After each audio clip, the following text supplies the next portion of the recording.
दोस्तों, स्वागत है आपका पॉलिटी के इस नए वीडियो में। पिछले वीडियो में अपन प्रेसिडेंट के बारे में कुछ फैक्ट्स देख लिए थे। इस वीडियो में प्रेसिडेंट का ही कंटिन्यू होगा और कुछ बातें जानेंगे। तो देखिए, पहला है judicial power of president to grant pardon etcetera and to suspend remit और commute sentence in certain case. Pardon का मतलब होता है क्षमादान, यानी प्रेसिडेंट के पास ये पावर है कि कुछ केसेस में वो क्षमादान कर सकता है। ये गवर्नर के पास पावर नहीं है, ये सिर्फ प्रेसिडेंट ही कर सकता है। दूसरा है appointment of supreme court and high court जजेस, यानी कि अपॉइंटमेंट कर सकता है सुप्रीम कोर्ट और हाई कोर्ट के जजेस का। तीसरा है आर्टिकल 143 और इसके तहत seek opinion of supreme court, यानी सुप्रीम कोर्ट का ओपिनियन या एडवाइस किसी भी मैटर में मांग सकता है।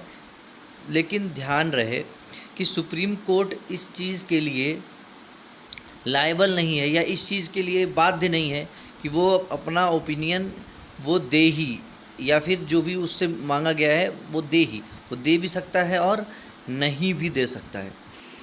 Binding on the president 42nd constitutional amendment act 1976 ये कहता है कि जो भी कॉन्स्टिट्यूशनल अमेंडमेंट हुआ था उसके तहत advice of council of ministers, जो काउंसिल ऑफ मिनिस्टर्स का एडवाइस है वो प्रेसिडेंट पर ही बाइंड करता है, प्रेसिडेंट के ऊपर ही है। ये कब आया था, किस कॉन्स्टिट्यूशनल अमेंडमेंट में आया था? 42nd constitutional amendment 1976। उसके बाद है 44th कॉन्स्टिट्यूशनल अमेंडमेंट एक्ट 1978। ये क्या कहता है कि in which year the provision of reconsideration of advice by council of ministers the president was made, यानी जो काउंसिल ऑफ मिनिस्टर्स है वो जो एडवाइस देगा प्रेसिडेंट को, उसको रिकन्सीडर करने के लिए वापस भेज सकता है प्रेसिडेंट में। देखिए आर्टिकल 239 क्या कहता है कि administration of a union territory to be done by the president और any administrator appointed by him. तो जो यूनियन टेरिटरी है उसका एडमिनिस्ट्रेशन प्रेसिडेंट करेगा या कोई भी और उसके द्वारा अपॉइंट किया हुआ आदमी करेगा। ऑर्डिनेंस भी बना सकता है प्रेसिडेंट आर्टिकल 123 से के तहत, आर्टिकल 123 के तहत, और ये उसकी लेजिस्लेटिव पावर है। एक देखिए छूट गया कि शेड्यूल्ड एरिया कौन डिक्लेयर कर सकता है, तो वो कर सकता है प्रेसिडेंट। ठीक है, क्षमादान मैंने बता दिया आपको कि प्रेसिडेंट ही कर सकता है, गवर्नर क्षमादान नहीं कर सकता है या सज़ा कम नहीं कर सकता है। अब कुछ और फैक्ट्स देख लेते हैं। देखिए ऑर्डिनेंस क्या होता है। Ordinance are the laws that are promulgated by the president of India on the recommendation of union cabinet. तो यूनियन कैबिनेट के रिकमेंडेशन पे जो लॉज बनाते हैं प्रेसिडेंट के द्वारा, उनको ही हम ऑर्डिनेंस कहते हैं। बाकी आप पढ़ लीजिएगा एक बार। अब देखिए वीटो पावर ऑफ प्रेसिडेंट क्या होता है, ये अपन ने देख लिया है, ऑलरेडी देख लिया है। Important facts related to president देख लेते हैं। जाकिर हुसैन जो थे वो पहले मुस्लिम प्रेसिडेंट थे और तीसरे थे, लगातार के तीसरे थे, और शॉर्टेस्ट सर्विंग प्रेसिडेंट थे। फ़खरुद्दीन अली अहमद और जाकिर हुसैन ऐसे दो प्रेसिडेंट थे सिर्फ, जो कि ऑफिस में ही जिनकी डेथ हो गई थी। तो दो याद रखना है आपको, फ़खरुद्दीन अली अहमद और जाकिर हुसैन। और जाकिर हुसैन शॉर्टेस्ट प्रेसिडेंट थे। ठीक है, तो ये भी याद रखना है। वराहगिरी वेंकटगिरी यानी वीवी गिरी चौथे प्रेसिडेंट थे। First who became acting president of India. तो पहले ऐसे थे जो एक्टिंग प्रेसिडेंट थे, जाकिर हुसैन के मरने के बाद उन्होंने कार्यभार संभाला था। 3 ही आज तक इंटरिम प्रेसिडेंट बने हैं, जो कि वराहगिरी, मोहम्मद हिदायतुल्लाह, बीडी जट्टी और यही 3 है। अच्छा,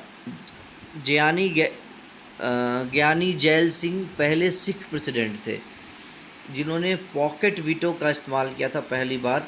मैं ऑलरेडी पहले बता चुका हूँ, ज्ञानी जैल सिंह। ठीक है, कोचरिल रमन नारायण यानी KR नारायण, ये कौन है? तो ये हैं पहले Dalit president, oldest president of India, और इनकी उम्र कितनी थी? 85 साल में ये प्रेसिडेंट बने थे, 85 years. Doctor APJ Abdul Kalam was popularly known as people's president, ये तो सबको पता होगा, सबसे प्यारे हमारे कलाम जी। VV गिरी पहले प्रेसिडेंट थे जिन्होंने रिज़ाइन कर दिया एक्टिंग प्रेसिडेंट से, जिससे कि प्रेसिडेंट का इलेक्शन वो लड़ सकें और फिर बाद में प्रेसिडेंट बने। हिदायतुल्लाह पहले चीफ जस्टिस ऑफ इंडिया थे जो एक्टिंग प्रेसिडेंट के रूप में अपॉइंट हुए थे। ठीक है, अब आप ये बताइएगा मुझे कि चीफ जस्टिस ऑफ इंडिया को प्रेसिडेंट कब बनाया जाता है? APJ अब्दुल कलाम और VV गिरी ऐसे प्रेसिडेंट थे जिनको भारत रत्न से सम्मानित किया गया था। अब ये इम्पोर्टेंट हो जाता है कि इनको भारत रत्न किस साल में मिला था, in which year they receive Bharat Ratna, तो कमेंट बॉक्स में बताइएगा।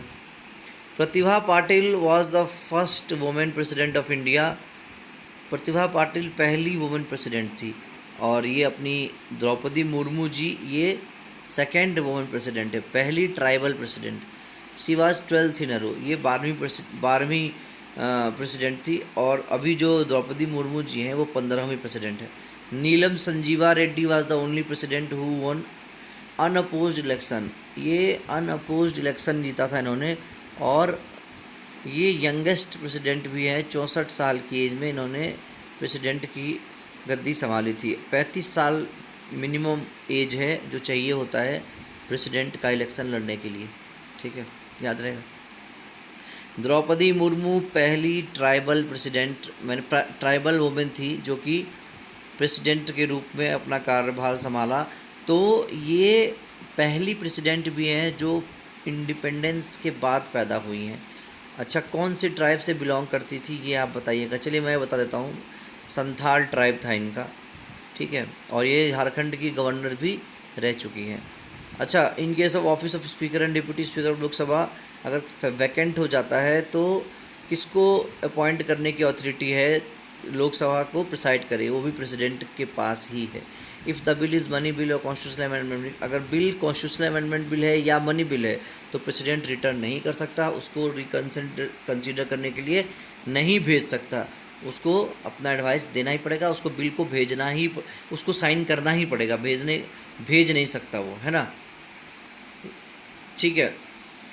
How many members of Rajya Sabha are nominated by the president from science, literature, art and social service background, यानी राज्यसभा में कितने मेंबर्स नॉमिनेट किए जा सकते हैं प्रेसिडेंट के द्वारा डिफरेंट फील्ड से, तो ये है टोटल 12। और लोकसभा में कितने members, 2 members, Anglo Indian community के 2 मेंबर्स को नॉमिनेट किया जा सकता है। उसके बाद है हाउ मेनी वीटो पावर, तो 3 वीटो पावर्स ऑलरेडी मैं बता चुका हूँ, एब्सोल्यूट वीटो, सस्पेंसिव वीटो और पॉकेट वीटो। ये प्रेसिडेंट की 3 पावर है, वीटो पावर जिसको कहते हैं, एब्सोल्यूट, सस्पेंसिव और pocket. The ordinance making power of president is derived from where, तो कहाँ से ये मिली है, ये गवर्नमेंट ऑफ इंडिया एक्ट 1935 से ऑर्डिनेंस बनाने की पावर प्रेसिडेंट को मिली है, ये भी ध्यान रखने वाली बात है। इसके बाद है which article of Indian constitution provides for president rule, तो राष्ट्रपति शासन का क्या सीन है, ये किस आर्टिकल से आता है जिसको इमरजेंसी भी अपन बोलते हैं, तो ये होता है आर्टिकल 356, बहुत इम्पोर्टेंट होता है। और यहाँ पे CM का जो रूल है वो ख़त्म हो जाता है और प्रेसिडेंट अब कमान संभाल लेते हैं, इसको इमरजेंसी इसी को कहा जाता है, आर्टिकल 356। और जिस स्टेट में लग जाता है उस स्टेट में प्रेसिडेंट CM की पावर को ख़त्म करके प्रेसिडेंट ही उसको सारे पावर्स मिल जाते हैं, ठीक है। और इमरजेंसी कैसे लगता है ये अलग वीडियो में बात करेंगे। तो फ़िलहाल अब मेरे पास एक इमरजेंसी है तो इस वीडियो को यहीं तक रखता हूँ, अगले वीडियो में इससे आगे देखेंगे। और अब एक दिन में कोशिश करूँगा 3-4 वीडियो डाल दूँ और फटाफट से इस बुक को ख़त्म करूँ ताकि दूसरी बुक स्टार्ट की जा सके पॉलिटी के बाद। पॉलिटी के बाद हिस्ट्री और साइंस में से कोई एक उठा लूँगा, जैसा आप लोग बताओगे, या नहीं भी बताओगे तो मैं खुद से ही स्टार्ट कर दूँगा। तो चलिए, थैंक यू सो मच, इस वीडियो में इतना ही, मिलेंगे नेक्स्ट वीडियो में और देखेंगे इसके आगे के जो फैक्ट्स हैं उनके बारे में, ठीक है। एक बार मैं दिखा देता हूँ और ख़त्म करेंगे प्रेसिडेंट को और फिर बाद में वाइस प्रेसिडेंट स्टार्ट करेंगे। चलिए, थैंक यू सो मच।